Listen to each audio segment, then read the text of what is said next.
students for this traditional welcome.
Now, inaugural song by students of Pathavood.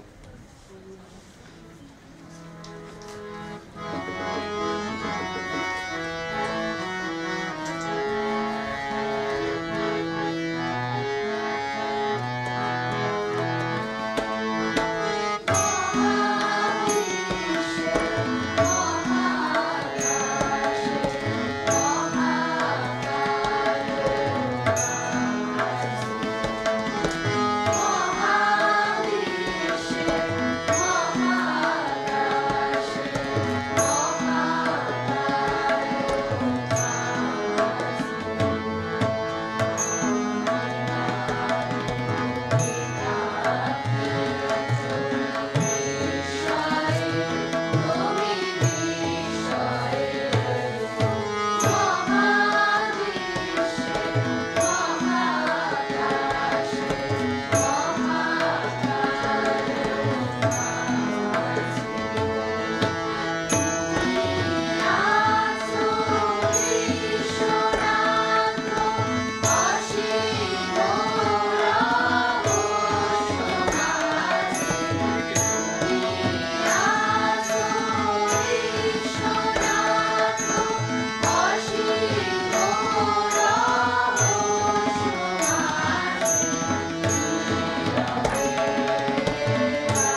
Now I request dignitaries of the dais to light the lamp. First of all, you don't identify us as dignitaries. We are part of the family, it's a family affair. I hate being identified as a dignitary. Okay.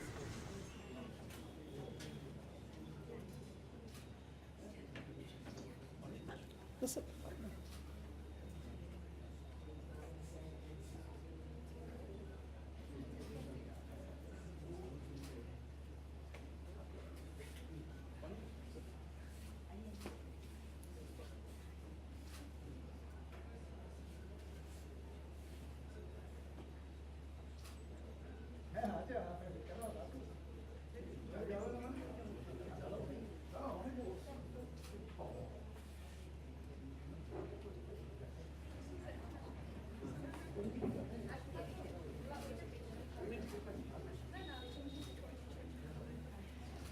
Namaskar, Adab, Sat Sri Akal, and good afternoon.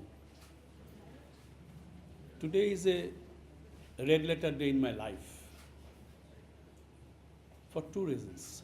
One, I am welcoming another Chakrabarti, but he is far more illustrious than this Chakrabarti. And it's a great honor that the lecture series which we have just started will be inaugurated by a globally known, reputed, academically widely respected professor like Professor Dillip Chakrabarti. It's a great, great honor to us. It's a great honor to the university as a whole, and it's a great honor to the academic community. So Dillip, we are really, really thankful to you. And I'll be failing in my duty if I do not acknowledge the presence of Shima Bodhi, because as you know, behind the success of every man, there is a woman. And Shima Bodhi happens to be the person. So Shima Bodhi, thank you very much that you came. And I'm really happy today because since my joining in the university as Vice Chancellor on the 8th of November, I haven't seen so many students. So I'm thankful to all of you. At least now your presence makes me feel that Visva Bharati has also students. Because as Anil said, I hate being identified as dignitary because there is an attempt, I would identify it as a conspiracy, to confine the Vice Chancellor to that particular building. So for the first time, I'm coming out of that building. I come out of the building physically every day, but emotionally I have come out of that building and I am in presence of the students who I love most. So thank you very much for having come on this occasion, and I am telling you that this is the beginning of a long-term series. Visva Bharati is known, forgive me if I say so, for wrong reasons. And the first thing which I wanted to do when I joined the university, I would like to make Visva Bharati academically visible.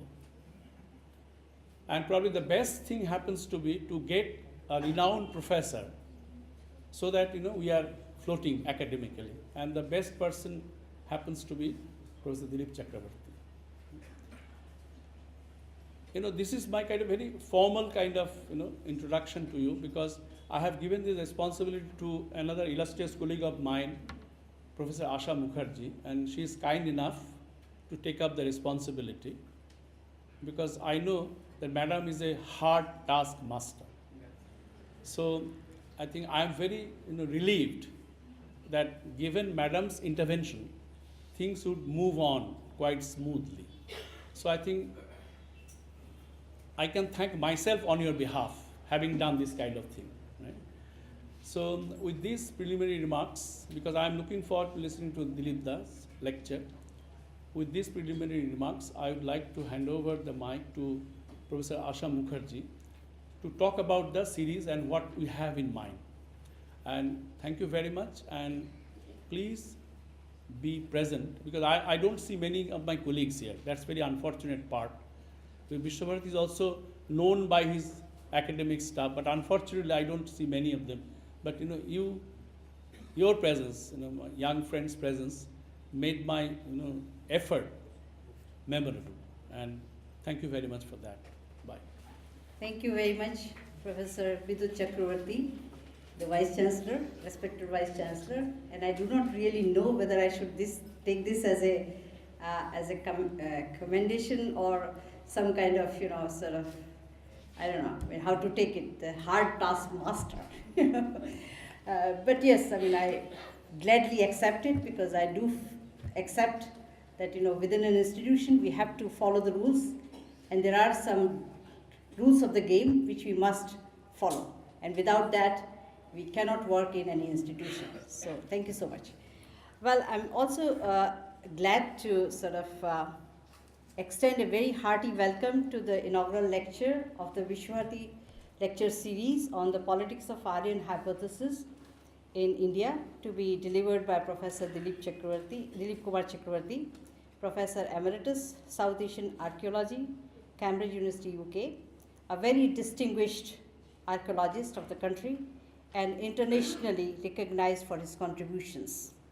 Professor Chakrabarti has been associated with Visva Bharati in various capacities, and I'm sure some of you know that. And in this sense, we feel that it is a kind of homecoming for him, and we are delighted to have him. And also, as Professor Chakrabarti has already said, we are honored to have him as the first speaker for Visva Bharati lecture series that will follow many more in future. The basic idea of having Visva Bharati lecture series is to have internationally well-known academicians of the world as well as within India. And this is for the first time we are having this lecture. We did have some kind of study circle before, so it's in that sense it's really it's not drastically anything new.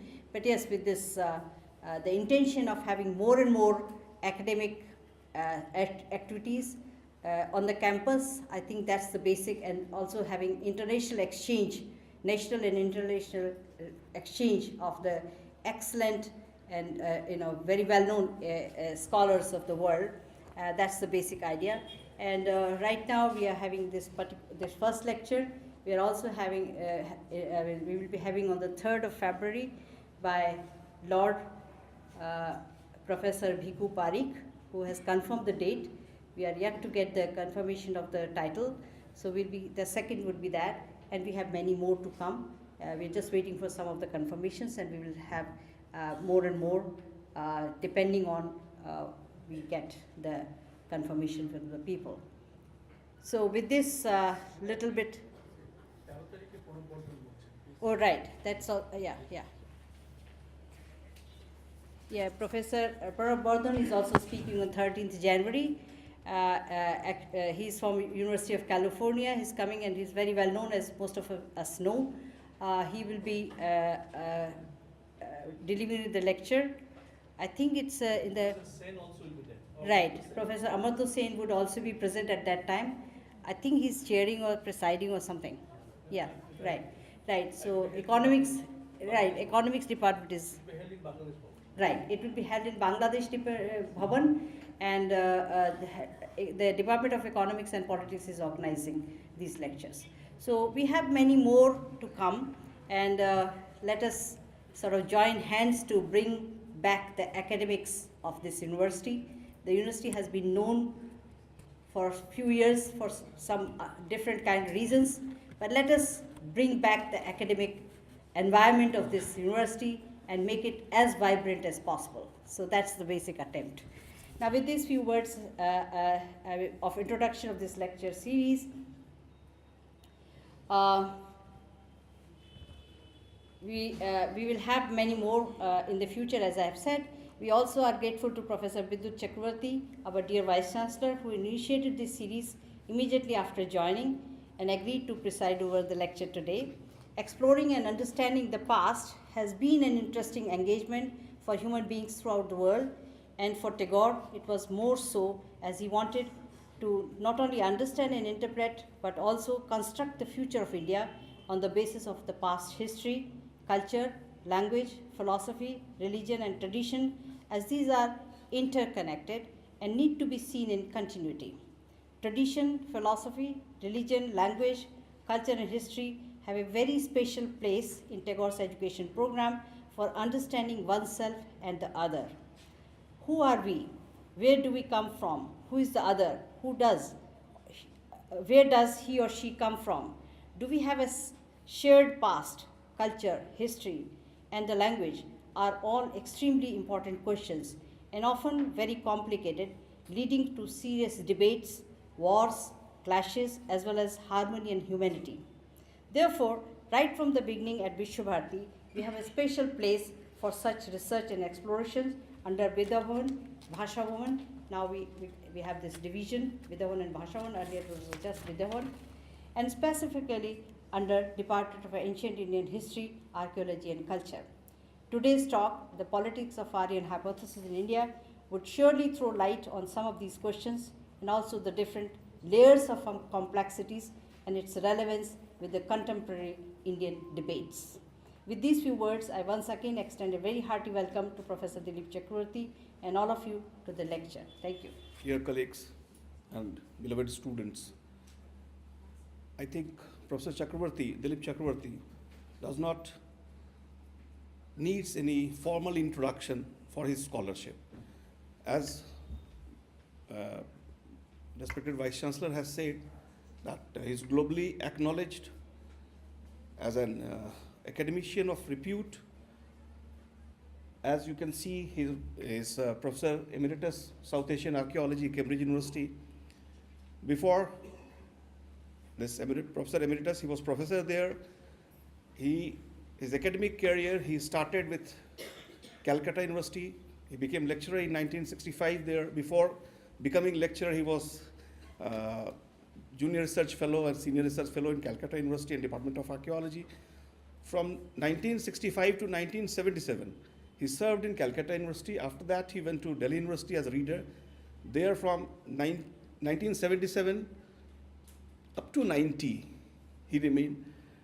In between, for a couple of months, he joined Visva Bharati also in 1980 as professor and head of the Department of Ancient Indian History and Archaeology. After serving few months here, he again left for Delhi. From Delhi, Professor Chakrabarti went for 7-8 years to Bangladesh, Jahangirnagar University. From there, he went to Cambridge. So this is all about his academic journey or this professional journey. Academic journey is, and presently he is associated with Vivekananda Foundation, Delhi, and he is chair of Historical and Civilizational Center of Vivekananda Foundation, Delhi. And he's editor of, that's his actually the idea behind, it's not only editor, sir, he's the idea behind the compilation of whole series of ancient Indian history in 11 volumes. As yesterday only sir told me that around 7 volumes are already on the dais, and 3 is almost complete. Within, I think, couple of months, the whole project will complete. So,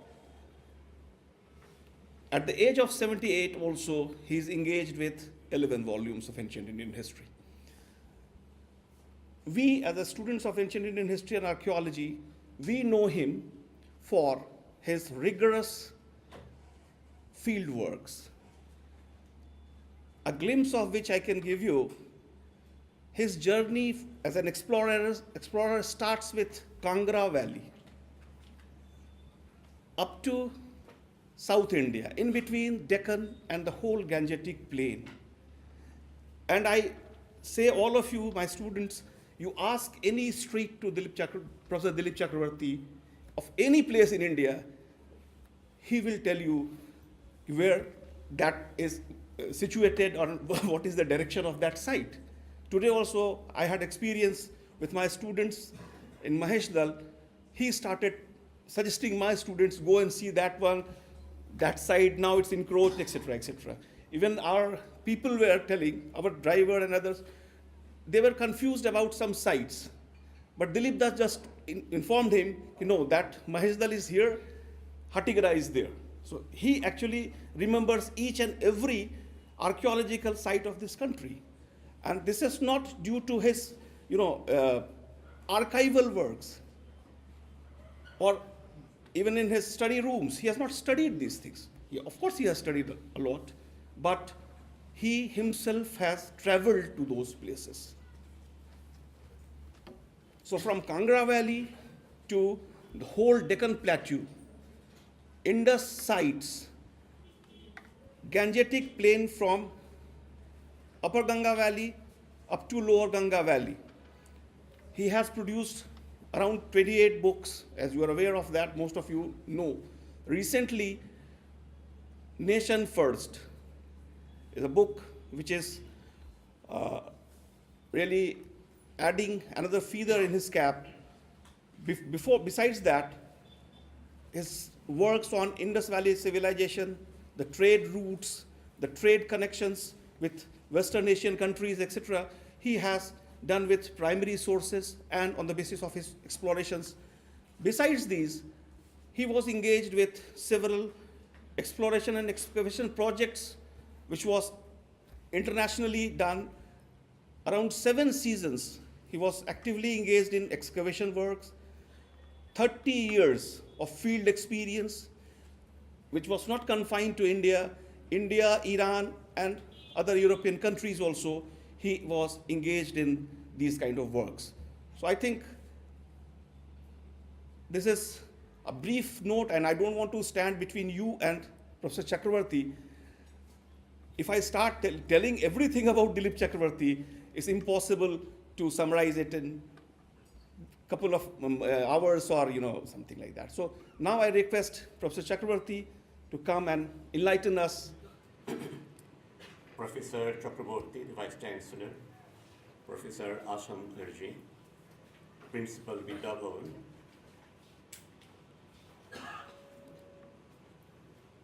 I thank you all most cordially and sincerely for asking me to be here. It's a great privilege for me, to be absolutely honest, and I'm very much honored to find my name in the speakers list of this famous series. I'm sure the series will be famous, and I'm sure that the university will think of publishing these lectures as a kind of honor. Now, I'm also very happy to see all the students' faces in front of me.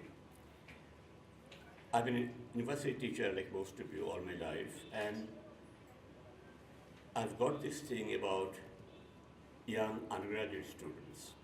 In any university, it is undergraduates who find the pursuit of knowledge most exciting.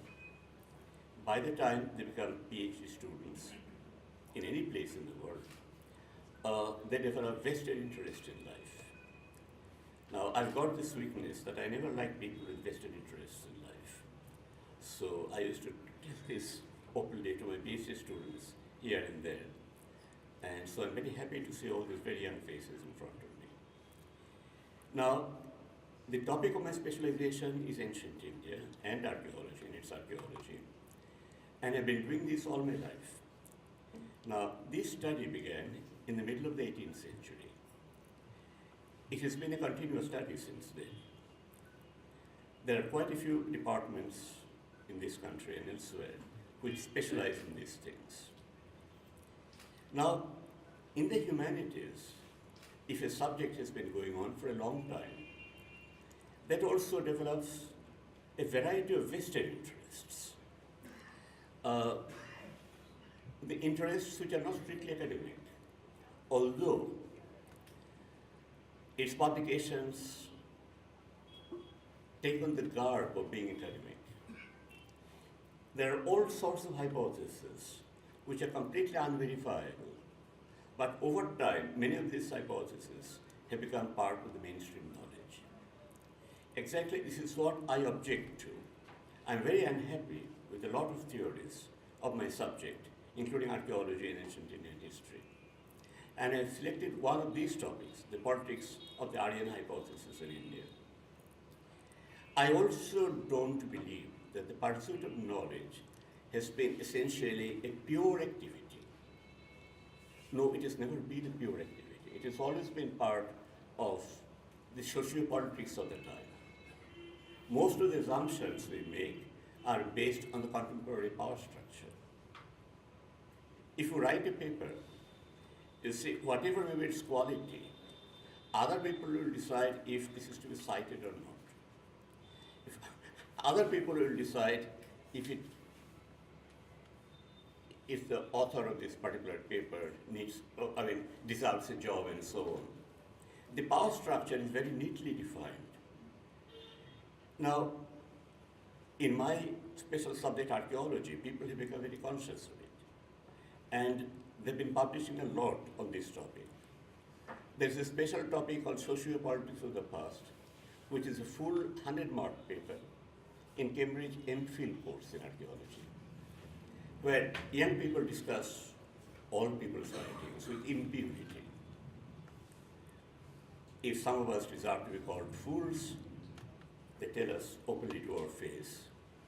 Now, in India, the study of the sociopolitics of the past has not even taken one step forward.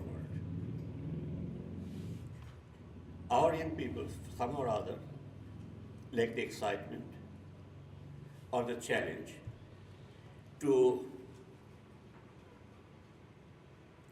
delegate most of what has been written on our subject to the rubbish heap.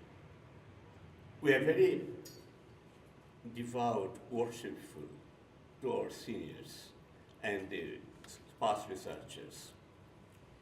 This is one of the great detriments of our academic life. This is one of the great obstacles to the academic progress of this country, especially in the field of ancient India or in the general sense, the humanities. Knowledge has to be challenged at every step. At every step. I was very impressed by a university statute. Challenge of the received wisdom is a part of our duty. And when I read that, I felt really proud because the names don't matter. Names don't matter at all. I do wish that this attitude will develop quite effectively in Indian universities, especially in Shantiniketan, where some emphasis has always been given on such values. So with this preamble, I begin my essay, The Politics of the Aryan Hypothesis in India. This is essentially an essay in the sociopolitics of the ancient Indian past. Now, the postulate of the dispersal of Aryan language speakers from their original homeland has been a part of the historical narrative for about 200 years. There is no doubt about it. We have always been thinking about the Aryan homeland and so on. Despite producing tons of publication, the hypothesis has not produced anything which is archaeology and historically tangible or can be supported by any independent category of evidence. If a historical statement cannot be supported by an independent category of evidence, it is not worth anything. I mean, this is God's own truth. This proves that the attempt to understand the course of history through comparative philological analysis has essentially been futile. See, most of us belong to Bengal, and Calcutta is one of the oldest centers of learning in these fields. Calcutta has a very old comparative philology department, and most of the historians who have written ancient India with a base in Calcutta have talked about comparative philological evidence. Most of it is utter rubbish, completely unacceptable, because they have been unable to produce a single shred of evidence, independent category of evidence in their favor. We must remember that. Comparative philology may have its importance to linguists, but in historical studies, it does not have any verifiable importance. It is also worth pointing out that comparative philological studies evolved in the pre-Darwinian times, when the biblical theory of creation was in vogue. According to this creation theory, all human beings and their cultural elements descended from the sons of Noah, and thus these cultural elements, including their languages, had to be mutually related. This was the basic idea behind this hypothesis. So what William Jones and his successors wrote about the similarities between Sanskrit and some other languages was natural in the background of the period when they wrote. You see, William Jones did not mention only the similarities between Sanskrit, Latin, and Greek. He also mentioned Peruvian and Chinese among these languages in his list of languages. It's not very curious that he forgotten Peruvian and Japanese, but always latched on to Latin and Greek. Why did he do that? Again, this is a question of sociopolitics. I don't blame William Jones. He was a very enthusiastic writer, that's about it. Nothing particularly scholarly about him, but he was trying to interpret India in the light of the contemporary Western knowledge of the world. As simple as that. Because he gave us some certificates about Sanskrit literature and all that, we worship him. Again, it has always been a silly thing to do. Now, the danger about the Aryan hypothesis has been that eventually these hypotheses also resulted in the racial hatred and bigotry of various kinds, including the deaths of millions of the so-called non-Aryans during the Second World War. This is well known. This is very well known. But still, people have not lost their faith in the Aryan hypothesis. The so-called Aryan world is a make-believe world of frequently wild and invariably subjective speculations. Till now, there is not an iota of real evidence that there is a real group of people called the Aryans. As an intellectual exercise, it has always been a myth. It is all right, it has been a myth, but why does it occupy so much of our history curriculum? Pick up any school book of history. Why the Aryans are mentioned there? Who has given this right to these comparative philologists to claim that the study of ancient history depends on their what they call structural similarities between languages?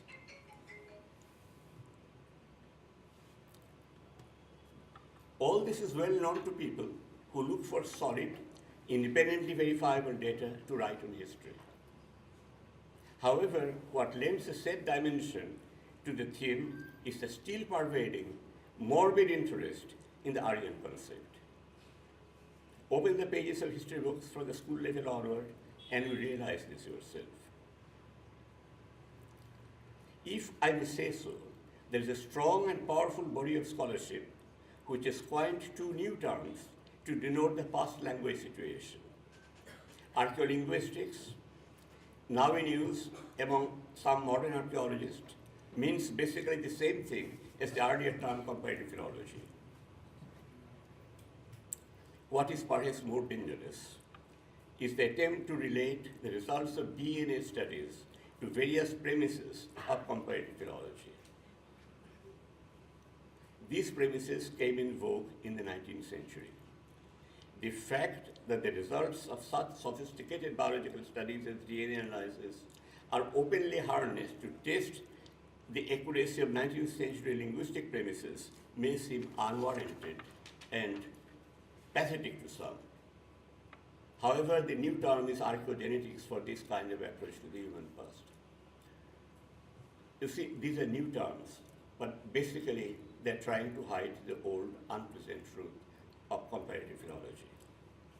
In fact, the department from where I retired, these terms are very popular there, archaeogenetics and archaeolinguistics. I consider them rubbish, but then who bothers for my opinion? It's straight in this, it's a question of power structure. If I publish this kind of statement for a British journal, I'm sure it will be rejected. Now, remember the establishment is an extremely powerful academic tool in its own right. which means that our academia, God does not lie behind it. Although pursuit of knowledge is a religious activity in a sense, and most of us who have been doing this, in this business for a long time, have certainly felt it from time to time. But that does not mean the academic world we live in is based on religion. It is based on power. And I expect our young students to know more of this. What we have claimed above is true, but the problem is why so many people are still enamored of the Aryan idea. One of the reasons is that having invested so many work on it for so many years, such a giving up may cause some sense of despair.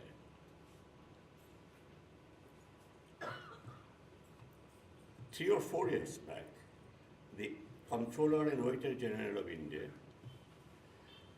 did a performance audit of the Archaeological Survey of India, an organization which has been doing its work, or supposedly doing its work, since 1861.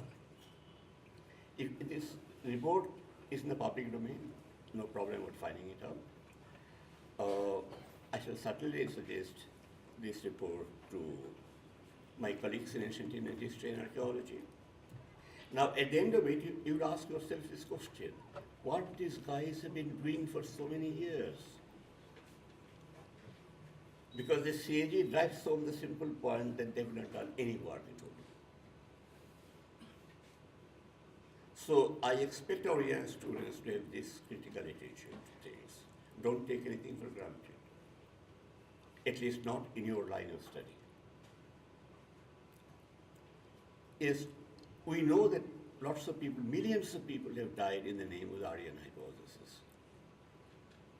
There is no doubt about it. You see, Nazi Germany carried things to extreme. Otherwise, those were the basic ideas in all academic circuits of the world. It will take you 15 minutes to show this if you go to the library and rummage among books. Hitler did things in the extreme. That is why people took notice of it. And other people have been writing almost the same kind of thing. But why in India? India should have been one of the countries where this idea ought to have been challenged many years ago. Why are we still living with it? I don't have any answer to it, except that human beings are basically morbid in temperament.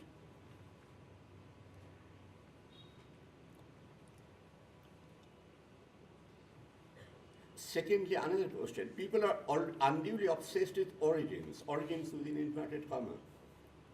Although it is not the origin, but the process of development and the nature of function which should matter most in historical scholarships. How does origin matter? What is the origin of the Indus civilization? Let us assume that it does not have any origin.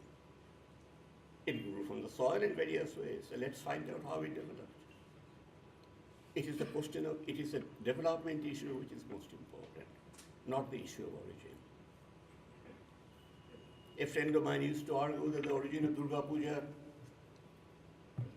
lies in the worship and obscure goddess of Mesopotamia. Then he said, don't you think that they should have found it very difficult to transport that image of God Nana, goddess Nana or Istarte or whoever she was to Bengal? It must have been a very difficult thing to do. Then he said, well, Kamluk port was there, so she must have come by boat. Now,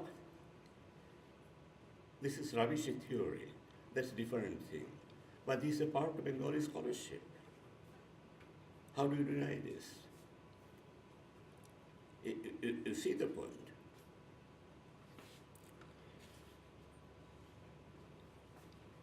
You see, thirdly, scholars, for some perverse reasons of their own, like to dwell joyously on human differences and hardly bother to ponder over the fact they are all parts of the same species.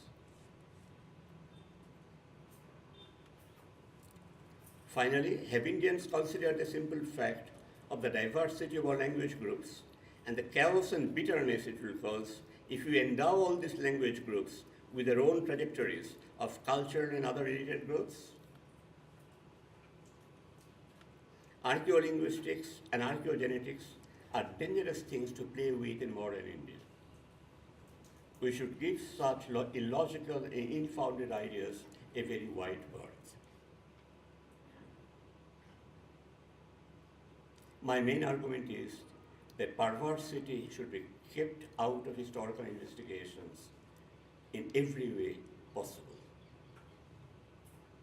And most of our historical research is very perverse in tone.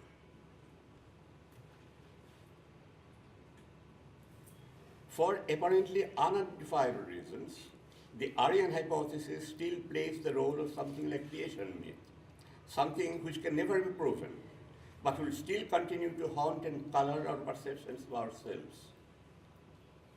It's an entirely bizarre and race-conscious world which does not fail to hold mirror to a large section of the academia. Sounds bitter, sounds possibly very cynical, but it is God's own truth.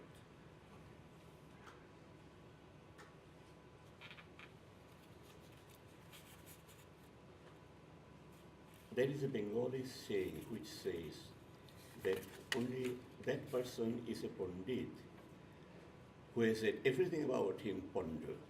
I suppose you understand the pun between Pandu and Pandittu and Pandit.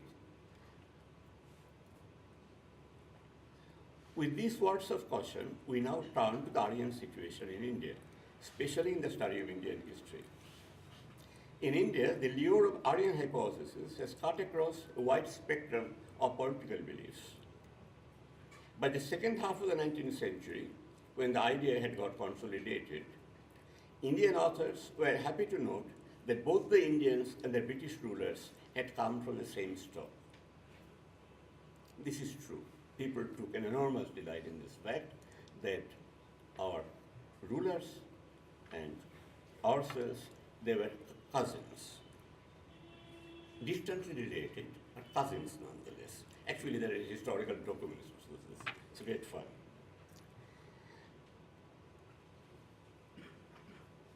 Indian authors are happy to note that both the Indians and the British rulers had come from the same stock, uniting both the ruler and the ruled into a kind of family relationship. This led to the development of various attitudes among Indians to British rule. The famous economic historian and novelist, Prof. considered the first coming of Aryans to India a glorious period of Indian history. This is true. Ramesh Babu, we are eternally grateful to him for all sorts of reasons. Economic History of India, one of the earliest writers, then his two novels, Rajput Jivan Sandhya and Maharashtra Jivan Bharat, his translation of the Rig Veda. Now, he also had this Aryan obsession. That was the glorious period of Indian history. In some ways, this attitude persisted in the writings of many later historians. Among the English writers, a sympathetic to the Indian cause, E.V. Havel, an art historian, who had an association with Shantiniketan, was tireless in emphasizing the character of British rule in India as Aryan rule.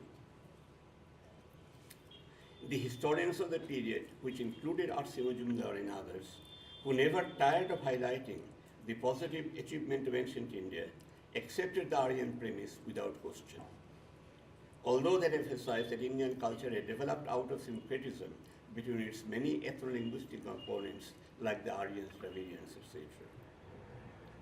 This again is a serious failure of Indian nationalist scholarship. They accepted certain crucial ideas about ancient India, of the development of cultures in ancient India.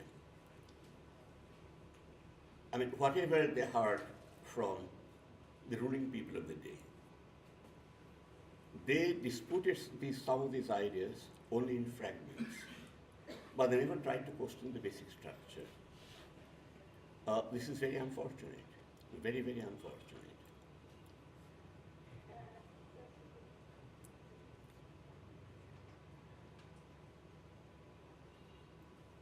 An offshoot of this idea was the notion that each language group had its own cultural linkages.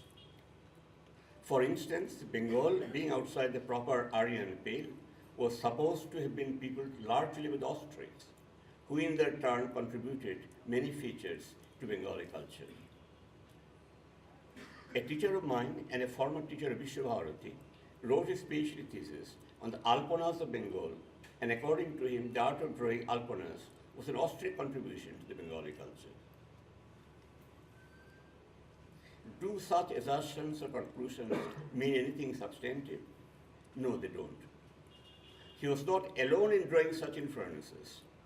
Please remember Kumar Chakrabarti writing a book called Kirata Janakriti, dwelling on the cultural contributions of the Kirata group of people or the speakers of the Tibeto-Burman language group. These scholars were in fact trying to incorporate diverse groups of Indians in the main fold of Indian social and cultural structure by these means. They were well-intentioned exercises, but do they mean anything substantive historically?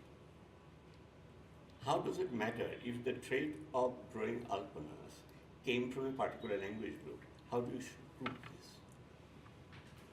How do you prove that the alpanas are essentially Austric contribution of the Austric group of language speakers? And if you can't prove anything, then why do you mention it in academic discourses?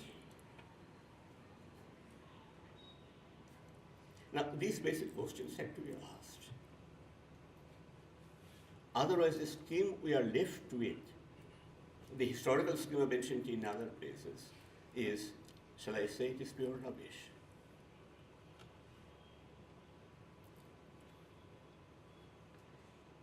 You cannot write any objective history of the group of people called the Austrics or the Kiratas for all sorts of reasons. But the main reason is that all human groups are mixed groups, and it is absolutely impossible to constrict them within narrow limits. We can only write the ancient history of the different pieces of your land. You do not write the history of human groups under the assumptions that such groups have a flow of unsullied heritage. Basically, it is the land which matters, not the people in it. You may find this very cynical. But if you are a business-like historian,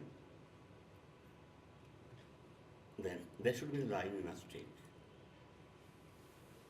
Can you write a history of the people of Birbhum? No. You can write the history of the Birbhum land. You can write the history of Shantiniketan. Within 2 mile radius, you find all sorts of things strewn about the landscape. Why don't you focus on them?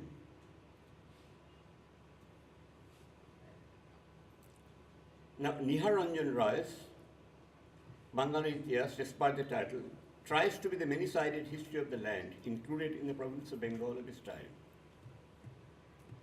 This is a very fine book, but mainly because it deals with the land, not any hypothetical groups of people. In historical terms, it is the land, and possibly the land alone, which matters and sets the stage for human movements on it.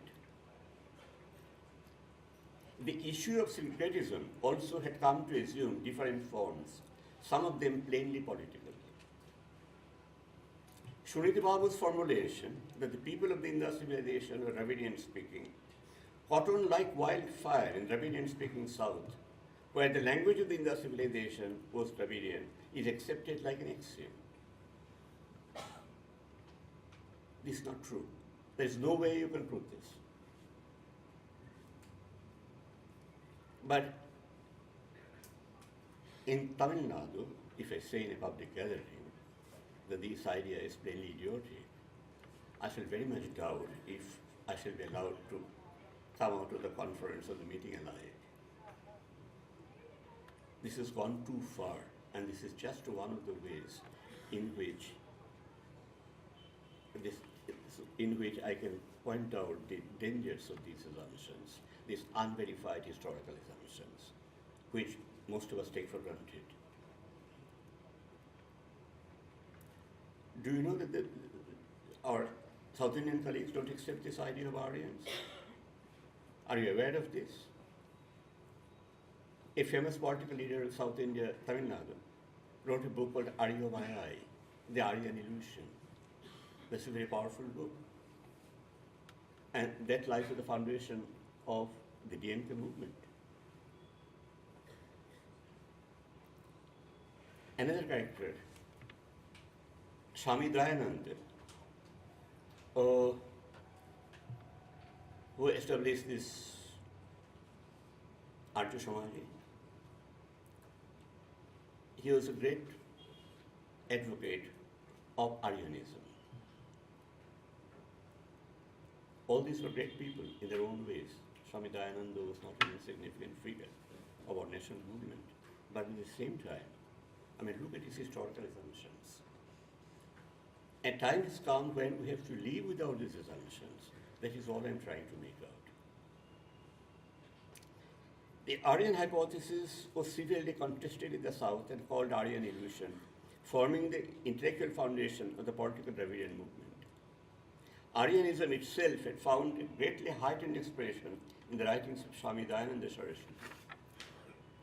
Postulate link between Indian civilization and Tamil Nadu is a complete myth, but that has not prevented many Tamilians from being obsessed with it.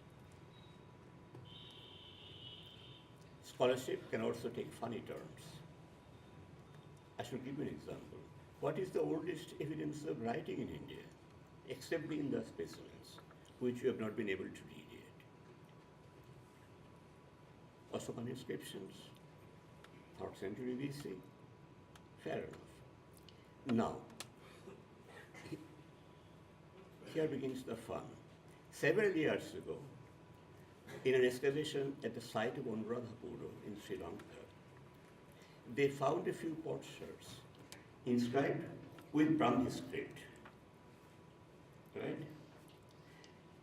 Brahmi script on these potsherds, inside on these potsherds, was found modified a bit to suit the convenience of writing Tamil. So that came to assume the name of Tamil Brahmi. Right? On the one hand, we know that the Ashokan Brahmi was not earlier than 3rd century BC.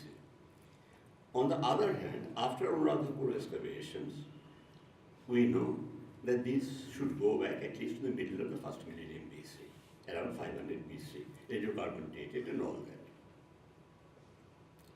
that. Now, did scholars, literary scholars, agree with this dating? No, you can't make any conclusion on the basis of a few individual dates. Right? There are two famous South Indian scholarly names. One is just died recently, Iravanta Mahadevan, who is a great authority on Tamil Brahmis. He's got a whole book on this. He's also written very extensively on the Indus science. They're venerable scholars of South India. Mahadevan did not accept the premise that the writing could go back to 500 BC. Stop. Another great epigrapher of South India, Suparayaru, actually whom I met for the first time in Visva Bharati many years ago. He did not accept it either. I always found such obstinacy to accept unorthodox dates very silly. But then old people would have their own fences. More recently, a friend of ours, K. Rajan, of Pondicherry University, Pondicherry Central University, excavated two places, Kodumanal and Porunthal, if I remember the names. Kodumanal is near Coimbatore, and Porunthal is in the Palme Hills, not very far from Puttaparthi. These sites also yielded sharp inscribed with what they call Tamil Brahmi, basically Brahmi, right? And the goddess levels dated by radiocarbon. Again, the date comes up 500 BC. There was a discussion in various South Indian papers about these dates. And they were trying to pull down Rajan. Mahadevan has said this, so and so has said this, that these dates can't be that early. This shows that scholarship, usually, the old established ideas can be very obstinate. They can also be very idiotic. I lent my support to Aryan, and then they kept silent. In fact, there is no discussion on the dating of the Brahmi script now. Many years ago, there were people like Rajapati Pandit of Benares, and what is the Rajasthani name that I am forgetting? He's a very famous name. In any case, he has got a book, Gaurish, Hiranandosha.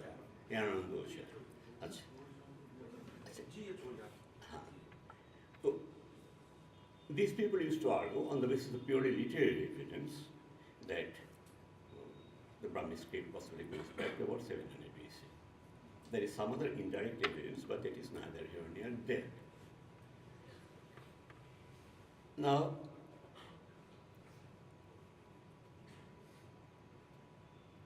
there was great reluctance on the part of the established Tamil scholars to accept the new date of the Brahmi script and understand its implications. This is a kind of madness, but drives home my central point that scholarship can often be tortuous and idiosyncratic and cannot be depended upon. Challenging all established so-called truths all the way is the only dependable means of arriving at the historical truth, or at least coming close to it. No established assumption has to be taken for granted. This is not done. And it's responsible to the young people to do this more and more.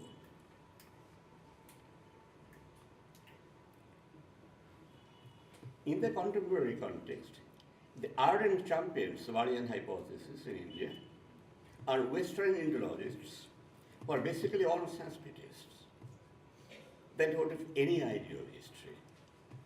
Possibly they've got an idea of Sanskrit grammar, they can read this text or that, but that's about it. They are very much in favor of the Aryan notion. Those Indian historians who blindly follow the dictates of Western Indology, and there are many of them in our country, and Indian communists like the late R.S. Sharma. There is another Indian group which is anti-communist, but aligned to the right, but holds that instead of migrating towards India, the Aryans migrated to other countries from India itself. So according to one group, the Aryans entered in India from the west. According to another group, this time the right group, so-called nationalist group, it is Aryans, the Aryans went out of India to other areas. According to this group, the validity of the Aryans as an ethno-linguistic identity is not denied. The difference lies only in the identity of their homeland and the basic direction of their migration. Both these ideas are very stupid ideas, unverifiable, unsubstantiated ideas. There is no way you can prove there is the actual real body of people called the Aryans. It's a complete myth. Now, B.B. Lal, he's a famous archaeologist, he's 96 years old, but he still can think logically, and he says he still writes books. He says that India was the original Aryan homeland. You see, if you take the Vedic literature, if we read closely its basic geography, then we realize, we should realize, this is basically India. Rigveda does not contain any reference to other areas or other lands or other groups of people. It's basically Indian material. So from that point of view, Lal Sahib is right. But Lal Sahib is wrong in assuming there's actually a body of people called the Aryans.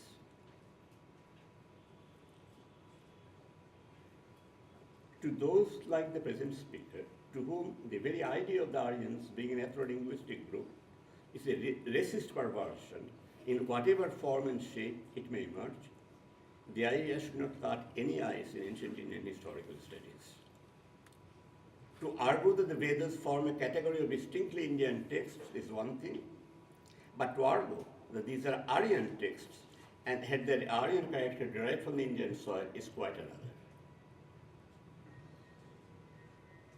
In fact, this is the basic reason why the Vedic historical importance of Vedic literature has not been integrated into our consciousness. Whenever we think of the Vedas, we think of mambo jumbo, literally mambo jumbo. There are too many theories, too many speculations.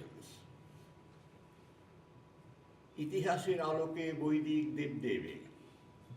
That kind of rubbish you cannot read. There is no itihasir alok on them. You see the point. And how do you prove that the light which is thrown on them is a product of itihas? This is the reason why most of us are not familiar with the Vedic literature at first hand, or even in translations.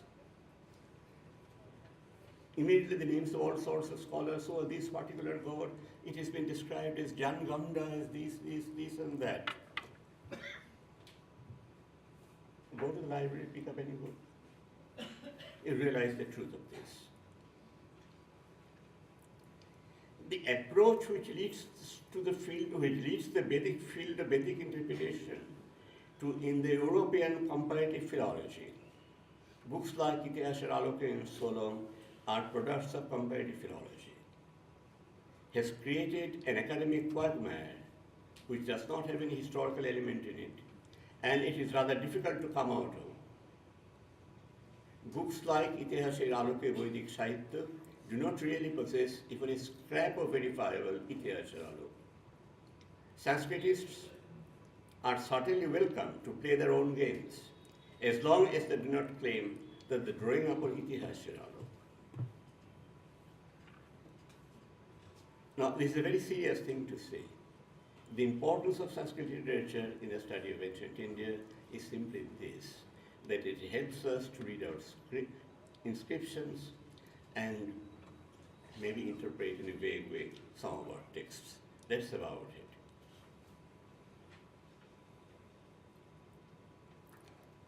Now comes another point. You see, India has a history going back, human history, going back to about 2 million years ago, right? Since that time, its development has been continuous.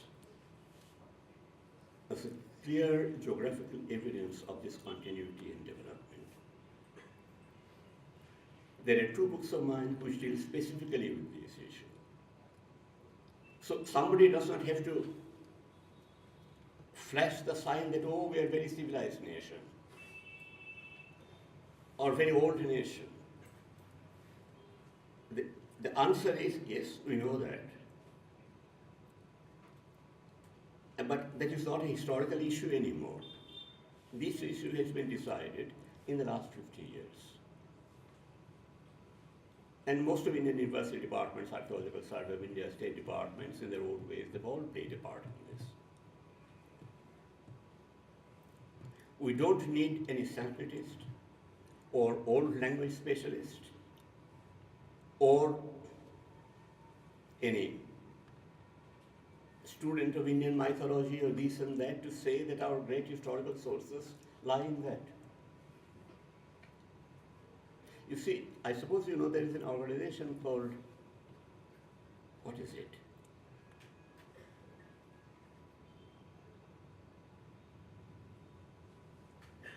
Akhil Bharatiya Itihas Sandhan Yojana. Heard of it?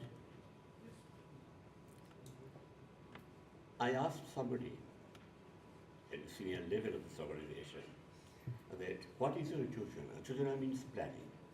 What is your Itihas Yojana?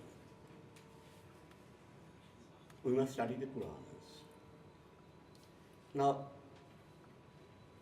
how could I explain this fact to this mediocre PhD from Gorakhpur that the Puranas don't have any verifiable date? As simple as that. Even Puran specialists like R.C. Hajar, they've written that each individual portion of the Puranas has to be dated individually. Which means that Puranas don't have any historical importance. Why should the All India head of an organization like this, of Visva Bharati, emphasize only the history of the Purana, only the history as derived from the Puranas, as the authentic source of the history of the country? Why should he do that?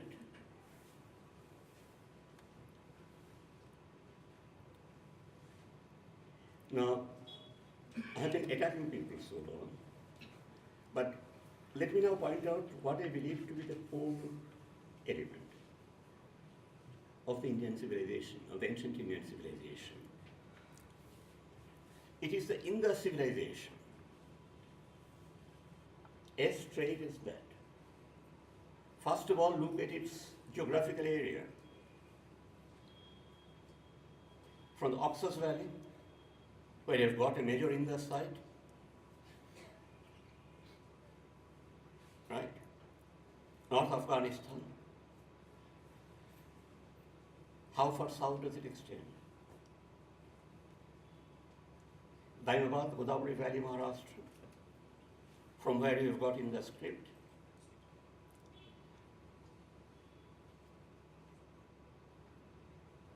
And almost up to Haridwar. Ganga Jamuna plain is full of Indus civilization sites. Indus civilization was not a monolithic civilization. It had its regional manifestations, but still something called the Indus tradition is eminently identifiable. And this vast Indian landscape is full of it, wherever you go.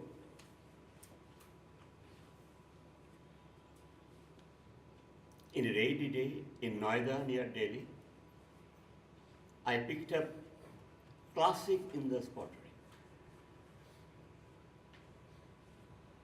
So Indus civilization is something which you cannot ignore. How many pages does Indus civilization contain in your books?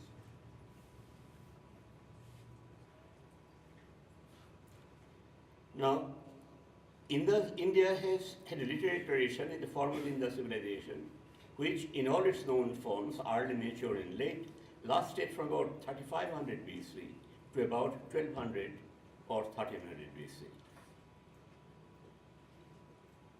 How do I get this date, 3500 BC? How do you date the Indus civilization? Radiocarbon dates to begin with. And a few other varieties of scientific dating. This is dependable stuff, cross-checked and so on. There is some historical dating too. You see, the Indus civilization contacts with Mesopotamia. Now, Mesopotamian archaeologists are luckier than us in the sense that their sites are historically dated because they had their own king lists. You see the point.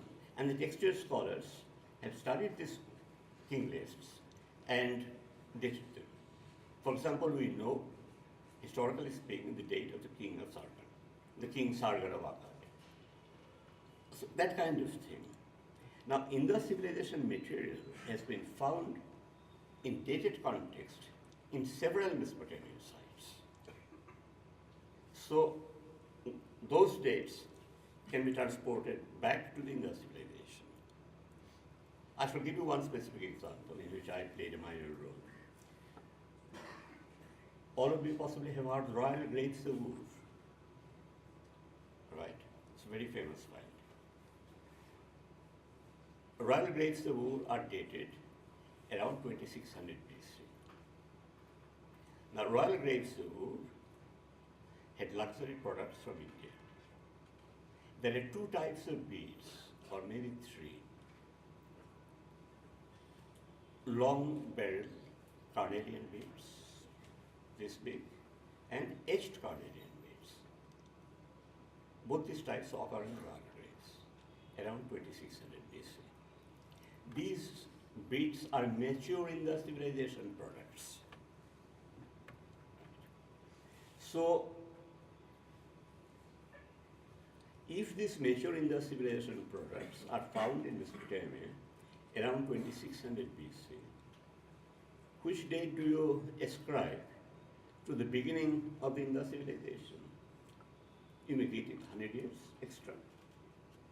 So my dating is Indus civilization 2700 BC, roughly. And you've got the still earlier dates. Why do you mention 1200 or 1300 BC? That is the reason. Indus seals are found in the dated context, both in Mesopotamia and in the Gulf, in the late well-dated contexts, and those dates are 1200, 1300 BC. So Indus civilization itself is a more or less well-dated phenomenon. 2700 to 1200 or 1300 BC. Although our Indian archaeologists, they prefer to cite the date given by an American for no special reason. He takes away 100 years from the Indus civilization, and I say that you can't do it. Now, in any case, you see, the Ganga plain has also a ceramic tradition called the ochre-colored pottery. Found at many sites, well dated. There is no big hassle about them. That ochre-colored pottery is a part of the Indus tradition, has been argued by us for a long time.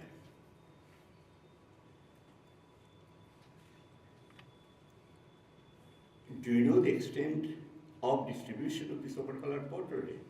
This comes down to Allahabad. And no doubt at all that the ochre-colored pottery is a part of the Indus tradition. So what happens is, right from North Afghanistan, from Oxus Valley, to Maharashtra on the one hand, Godavari Valley on the one hand, and to sites like Sringbirpur near Allahabad on the other, it is the Indus tradition which is archaeologically most visible. We cannot do away with this tradition, whether we like it or not. Whether our brethren from Tamil Nadu prefer the Indus civilization to be Dravidian speaking, is entirely their funeral. But as we see it in front of us on the Indian landscape, Indus civilization covers most of the subcontinent. Now,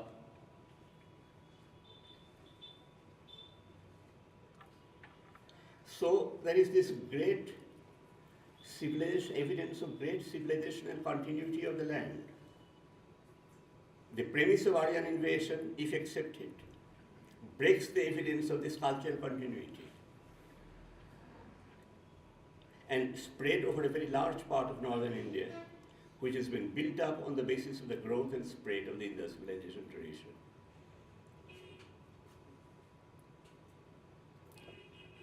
We know still not much about the Indus civilization. That is the sad part. I shall give you one or two examples. Can you visualize the location of Haridwar? You can. You see, there are certain entry points to the hills of northern India, Himalayan belt. At least at the Haridwar entrance, there is very clearly an Indus site. There is a hill called Manasa Devi Hill in Haridwar. In the shadow of the Manasa Devi Hill, I picked up myself fragments of painted pottery. We certainly go back to the Indus tradition. So, I have find quite recently, they found a hoard of copper implements from Bijnor district, Uttar Pradesh. Bijnor gives you entry to the Potdar area. From Potdar you go to Pohri, heart of the Himalayas, part of our sacred land. How you explain these occurrences is your business. But if I say that the tradition of Devabhumi, the tradition of Uttarakhand is Devabhumi, may be taken back to the Indus tradition, it's an arguable point. See the point? So to me, it is the Indus which matters. More than the idea of a break in the Harappan story of archaeological continuity, it is the idea of Hinduism emerging in the wake of the Aryan language migration, which holds a special appeal to the section of Indologists and historians. You see, there is another thing. There are many scholars, Indologists mostly. They deny the continuity of what we may be allowed to call the Hindu civilization. It's a big political game out here.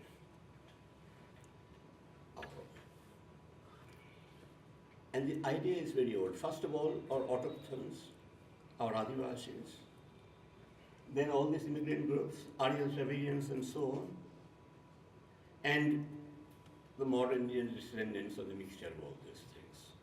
This is the basic norm. Now, but if you look at the Indian archaeological column in the way I do, you realize that this situation is very, very continuous, including the elements of Hinduism. Whatever elements of religion we have in the Indus context, essentially Hindu. All the items, Shiva. You know that Shiva Linga has been identified in the Indus context. Not in the earlier reports. Kalibangan is a very famous site. All of you are familiar with this. It happened like this. Somebody found a terracotta Shiva Linga complete with Jonipatra from a particular level in Kalibangan. Now what we do during excavations, put in an envelope and send it to the pottery yard for storage. Nobody opened this bloody thing after that. They forgot about it. And when they were writing the report, Kalibangan report, they opened the envelope and found something not very big, absolutely identical Shiva Linga. Shiva Lingas have been found in this context earlier too. But then some of the great scholars have said, no, these are not Shiva Lingas, these are mere pieces of stone. So Shivji was there in the civilization, I don't have any doubt about it. And Shivji, along with his Bhang, Dhutura, and Ganja. This also is true. Am I right in saying this ritual association of Shiva with cannabis smoking, Bhang smoking, and all that? It is there in the Indus civilization too. Very much so. So, Shivji was there. Do you know about this particular aspect of the continuity of Hinduism? Our Matrika worship, Shakti worship, how old is it? Archaeological evidence is 11,000 BP, before present. This is true. There is a place in Shidhi district of Madhya Pradesh, not far from Rewa. They excavated an upper Paleolithic site, and there a piece of stone, a particular form of Mother Goddess, has been found there in a pile of upper Paleolithic tools. I've seen the site myself, so there is no doubt about it. It's as clear as daylight. And do you know these people used to go out of the village, particular hilltop, because of only particular hilltop used to yield this type of stone, which resembled the female force. As simple as that. They used to collect those pieces of stone, put them on a pile and small platform at the site, and there it is. Some of you must be familiar with this discovery. This is a very important discovery, actually, in Indian archaeology. Now, Hinduism certainly, Shakti worship is certainly as early as this, by the present evidence, 11,000 BP, before present.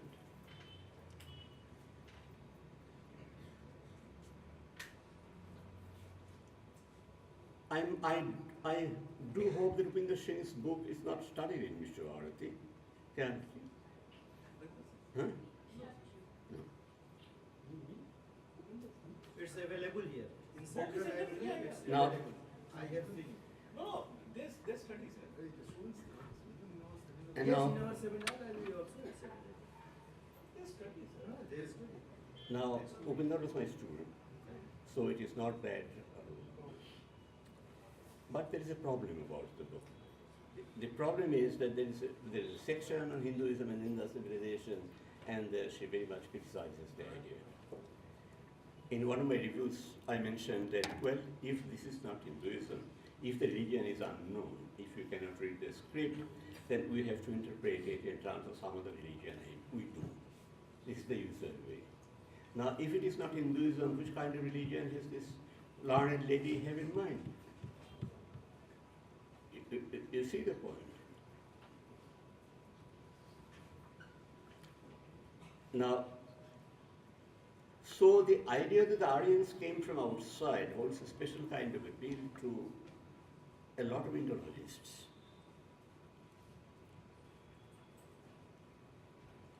The implication is that, you see, this is a crucial sentence, Hindus are as immigrants as any other immigrant religion in India. The Muslims and the Christians, for example. This comes through historical writings, this comes through old writings on India, ancient India. Very clear.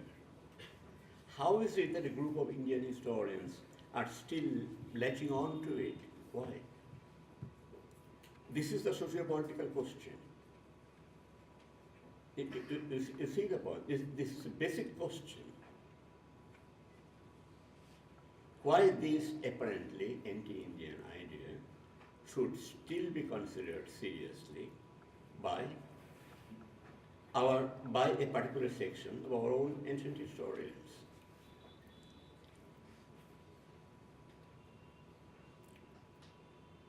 It is time that in modern historical research in ancient India, the Aryan theory in all its forms is ignored, and that we try to offer an ancient history of India without taking recourse to the history of any hypothetical ethno-linguistic group.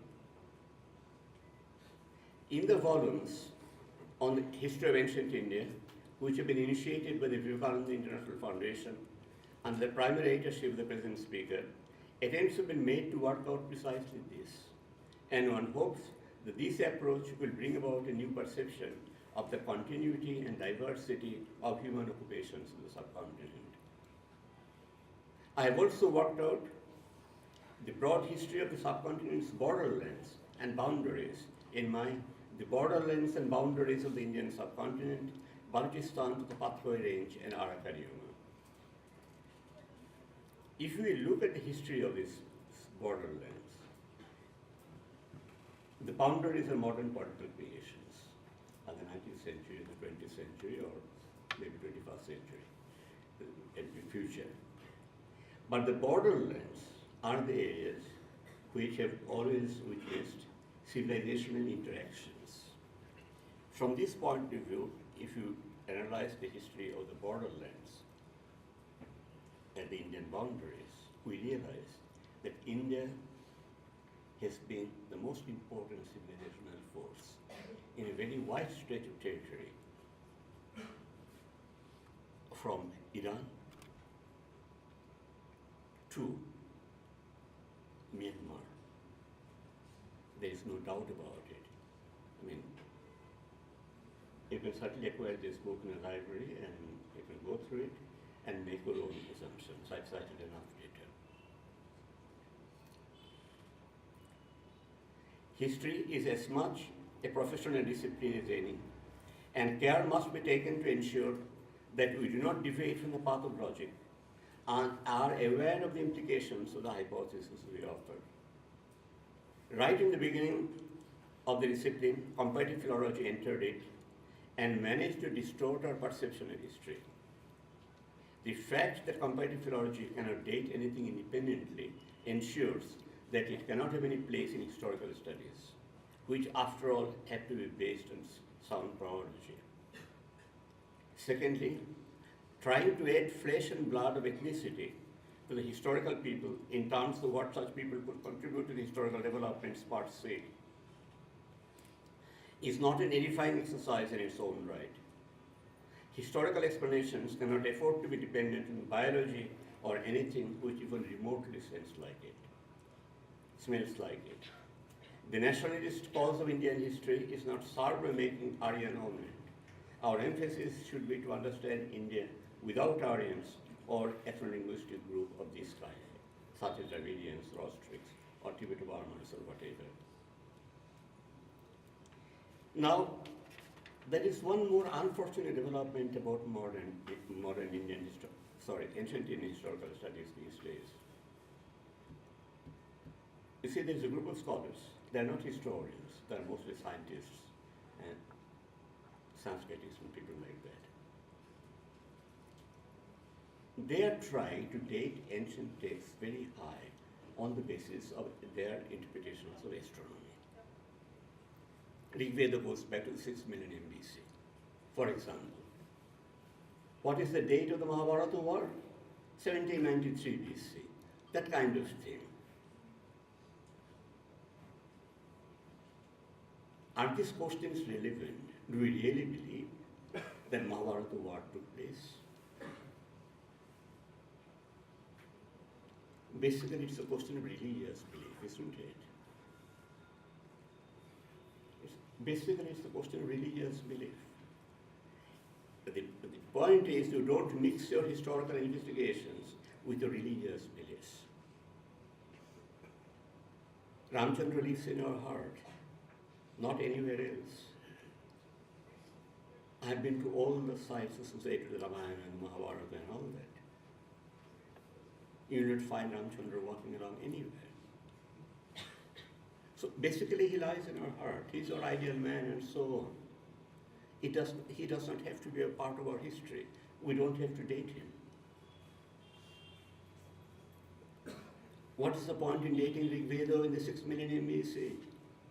Nothing. But you see, these days, study of astronomy has become very sophisticated, planetarium software and all that. I don't understand any of these things, to be very honest. Completely illiterate in such things. But there are people who deal with these things and they rate our ancient texts very high. Now, the point is that we don't have to nationalistic by twisting our data in a way which we do not understand ourselves. See the point? I'm a nationalist historian very strongly. You try to say that this and this archaeological trait came to India from Kamsat, then I should take you to Shatapatha Brahmana, for instance, has been argued to date from the 3rd millennium BC. Now, the point is that what are the basic historical dates of India?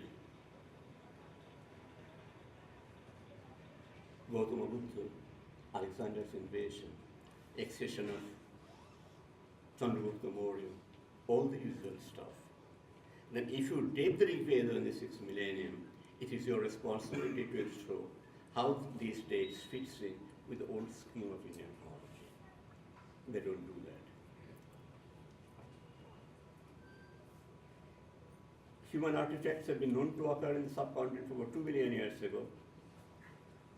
The antiquity of human events does no longer seem to be an issue of Indian archaeology. We should focus more on the possible dimensions of human culture and historical developments of the subcontinent than on anything else.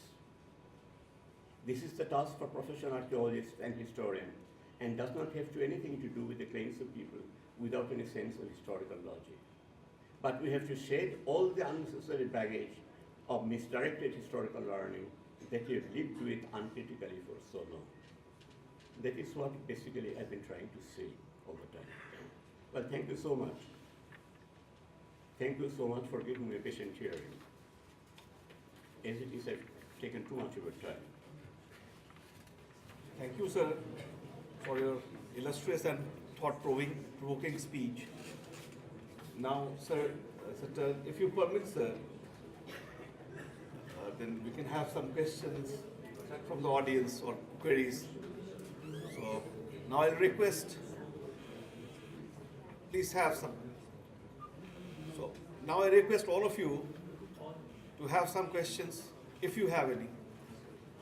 আরে বাংলায় প্রশ্ন করতে পারে তাই দিদা বাংলায় হ্যাঁ বাংলায় প্রশ্ন চাই আমার ছাত্র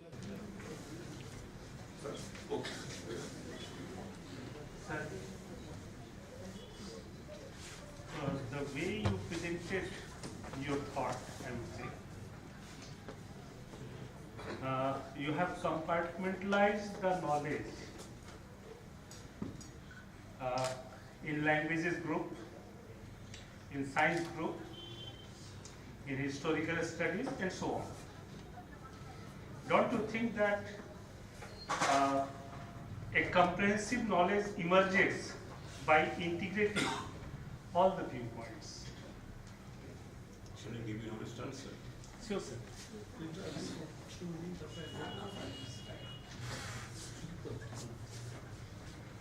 Please put on your mic.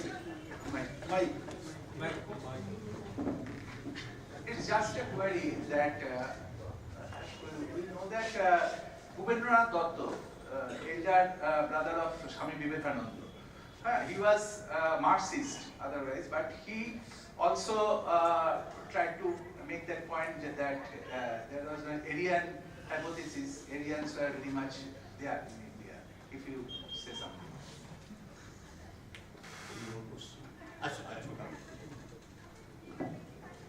Sir, please. Sir, I have a question. Sir, as you said that the authenticity of Purana is questionable. So, because there is an issue with the dates, so there may be many other stuffs also in history in which we deals with the lack of dates. So, should we consider that stuff as a source of knowledge? Okay. Now, sir, please. দুটো প্রশ্ন একটা হচ্ছে প্রথমটা ভাষা থেকে পাওয়া date সম্ভাব্য date আর মানে তারিখ এবং বেদের তারিখ বেদ কখন লেখা হয়েছে এদের মধ্যে ঠিক এক্স্যাক্টলি প্রবলেমটা কোথায় ডেটিং করে তো বলা যেতে পারে from the development of the language Do I give an answer now?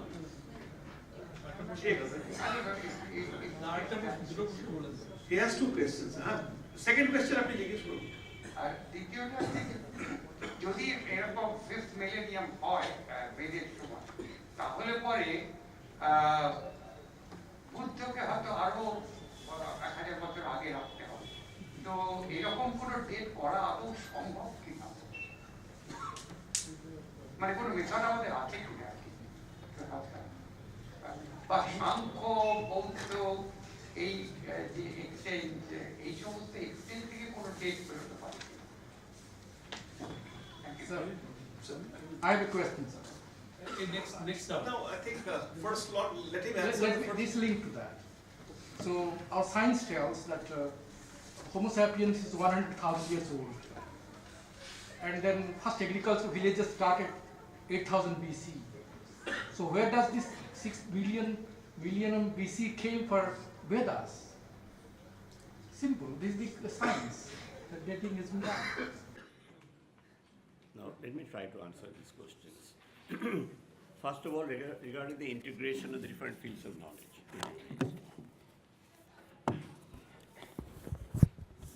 It is all ideal, never in practice. You see, the most important question from my point of view is, we are not getting you. what do we gain by,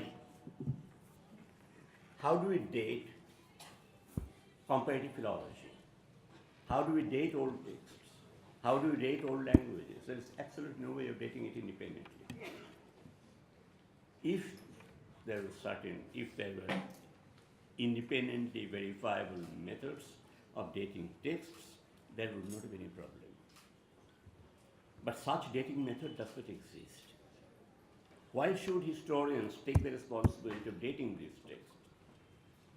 In the name of dating these texts, they indulge only in their own subjective speculations. Why should other people take this?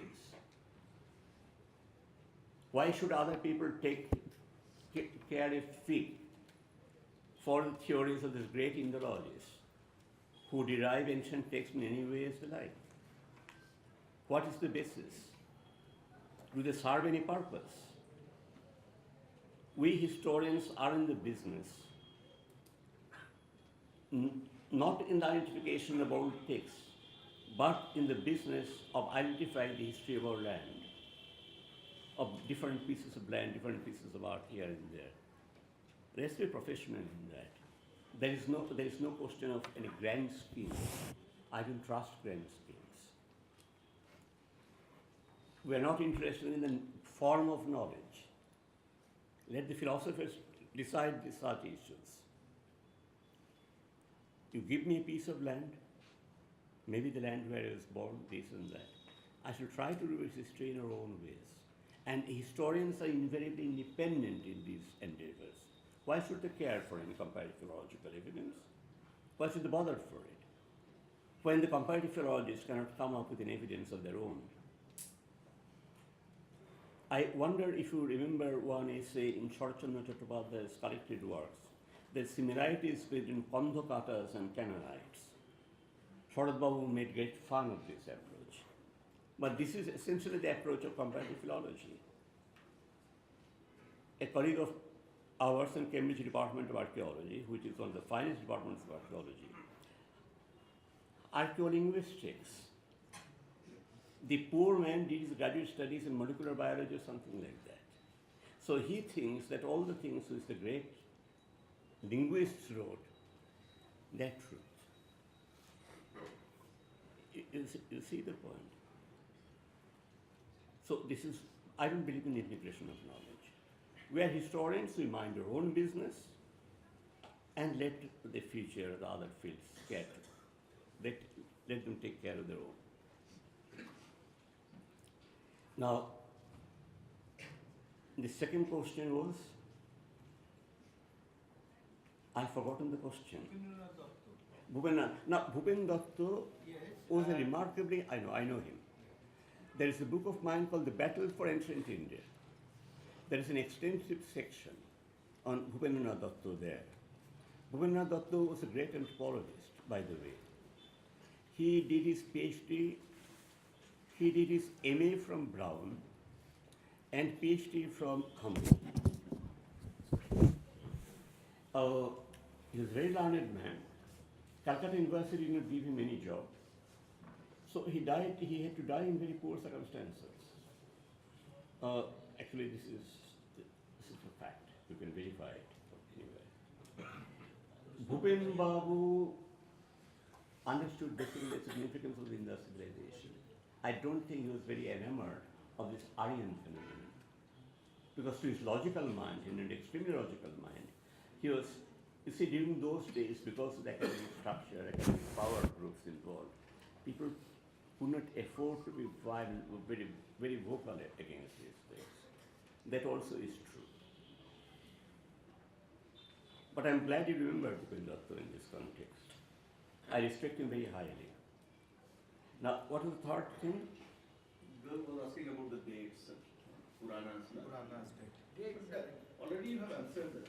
So, Our question was, if Puranas are not historical, they should not be considered as historical source. But in history, in other areas also, there are many sources which does not have those authenticity, but these are still considered. No, people have been writing about the Puranas and ancient India in such and such Purana, this and that. But You see, if individual sections of the Puranas have to be dated individually, so then the whole thing becomes very precarious. And as far as the political history of the country is concerned, the Puranas hardly tell us anything. The Puranas may have the names of many mythical kings. But what do we do with these names?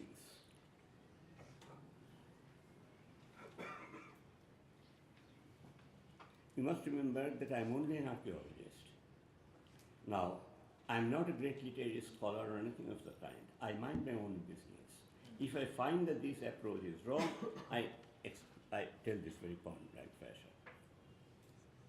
And I have read the usual books on the Puranas, and the writers say that each individual section of the Puranas has to be dated individually. Now, this is beyond my competence.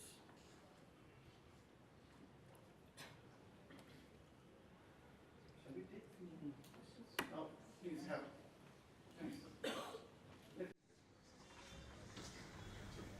Mic is there, so please use the mic. Yeah, that's fine. Yeah. At some point, I began to feel very uneasy. Because earlier, one of your primary hypotheses, if I'm, please correct me, is that all human groups are mixed groups. Then you debunked the politics of the Aryan, the lure of Aryan myths that we all seem to possess and how racist and dangerous it is. Fine. All that was so close to one's way of thinking. And then at one point you made a point that Indus civilization is archaeologically most visible. And I started to feel uneasy that are you privileging that? Because if I'm not mistaken, you used the word Hindu at some point, and I felt even more uneasy with that. So isn't there some kind of politics of Indus civilization being emerging, and that too is something we need to... Thank you for this question, because yes, there is a great deal of politics about the Indus civilization. The battlefield, it's the battlefield now. I'm one of the fighters in this game. Battlefield is whether the Indus civilization is deeply rooted in the Indian soil, whether the Indus civilization is an integral part of the Indian heritage. Right? I've written in various places that every Indian can call the Indus heritage his or her own, whatever part of India he belongs. Now, I think Indian great tradition is the Indus tradition. Whatever we have landed with, all your Adi Puranas, this and that, religious books, this and that, eventually it is rooted in Indus civilization. Please remember that from 3500 BC to about 1200 to 1300 BC, and that too, from the Oxus Valley to the Godavari, and from the Makran coast to Hardwar, this is built. It's a very big build. And whatever has grown in this area for such a long period, and 3500 to 1200 BC, this can't be ignored in any way. This has to be our primary, the roots of our primary tradition. So there is an enchantment here, which is quite a problematic way of dealing with ones, because you are against the idea of origins. You prefer the notion of development as a more word-file. Certainly. Yes. That being the case, I think a point should come within an Indian psyche to start with, where this enchantment with the idea of Indus civilization, and in the process making a little claim that once in a while comes up in the world context, the global context, where we do want to say the great Indus civilization. I think we should be aware of its consequences. That's the point, uneasiness that I feel, that's all. I'm not worried about it because I'm one of those who have found Indus sites in various places, very typical Indian places. This is part of our landscape in all sorts of ways. I remember that I was traveling from Mathura to Aligarh, and before I entered Aligarh, I went to a field to look for sites, potsherds. I picked up painted pottery, which belonged to the Indus tradition. You will not find Aligarh mentioned in history books as an Indus site, but there it is, in outskirts of the modern town of Aligarh, the Indus pottery. So the Indus pottery is there in various ways, and to a working archaeologist, it's a powerful observance. I'm not claiming that the Indus civilization elements are being found in Tamil Nadu, although claims have been made to that effect. But that debate is essentially a political debate. It's a DMK debate for which I don't have any special respect. No, whichever way you may look at it in Indian history, the Indus civilization is a source of the great tradition. The Vedas, etc., the old debate, for which we have to study in our books, that it was pre-Vedic or post-Vedic. It's a typical question in Indus civilization. The question is irrelevant. Basically, please have some questions, please. And I request have some relevant questions. Aryan hypothesis, and at the end you were trying to find out certain continuity on the basis of Hinduism. So my fear is that whether when denouncing this Aryan hypothesis, again are we relapsing into a kind of cultural nationalism, finding out certain continuities on the basis of Hinduism, on the basis of certain kinds of religious identity. So this is my first question. Next question is about, I have some problems with the methodology of this paper itself. You try to argue on the basis of archaeological evidences, but there are no discussions about the aspects of, different aspects of like culture, sociological studies and anthropological studies, how to mix them together to have an interdisciplinary understanding of these things. So, how would you try to address these? Please. During the discourses, there came one sentence from your side when you were talking about that Hindus are the migrants like others, like Muslims and Christians like others. And in that, after that you used it is anti-Indian idea. I don't know whether it is established thought or people consider it is anti-Indian idea. So my question is how it becomes anti-Indian idea if I say that Hindus are also the migrants like Muslims and Christians? This is a very valid question. The answer also is very straightforward. There should be some evidence at least of the fact that the Hindus are late arrivals in the scene. Till now there is no such idea. I have told you the form of Shakti in which she is worshipped, even in modern Bengal. It goes back to about 11,000 before present, roughly 9,000 BC. Take the archaeological landscape of any part of the country. The signs of continuity are there. And I don't think this element of continuity can be ignored by working archaeologists. Hinduism, there was no Hinduism. But there was something called Sanatana Dharma. And the use of the term Sanatana Dharma goes back in Khanapur inscriptions, possibly, I'm forgetting the date, but it's an early inscriptions, possibly 6th century AD.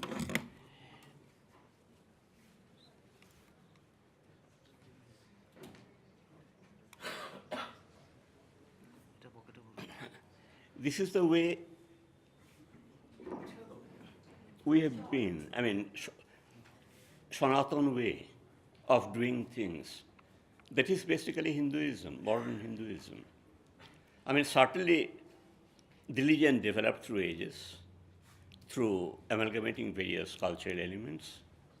But of that, we don't have always historical comprehension, because our historical data are not very precise all the time. I mean, well, some people don't like the idea of Hinduism, but that's a different question of Indian sociopolitics. I'm not saying that. This will take a lot of time.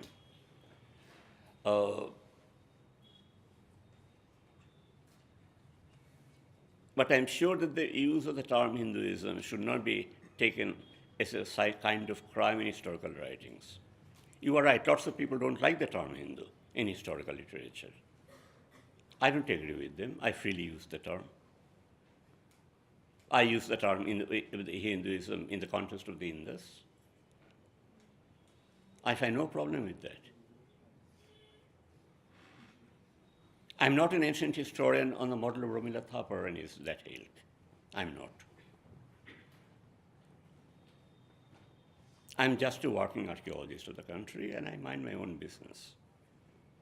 I don't care two hoots for what our comparative philologists say. I don't believe in studying Itihas or Alok on any obscure gods and goddesses. That does not lead me anywhere. That does not give me any excitement. The other day, you see, there is a Sanskrit now. She's coming into limelight, so to speak, possibly teaches in somewhere in Delhi, Lord knows where. Her praise of German Indologists, Christ, in print, devotion, bhakti, pouring like a river. I don't believe in that kind of Indology either.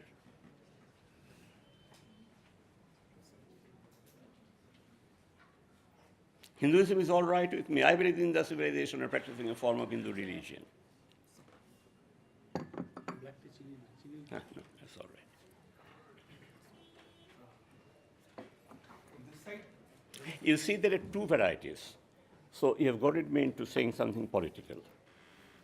There are two kinds of working historians in the country now.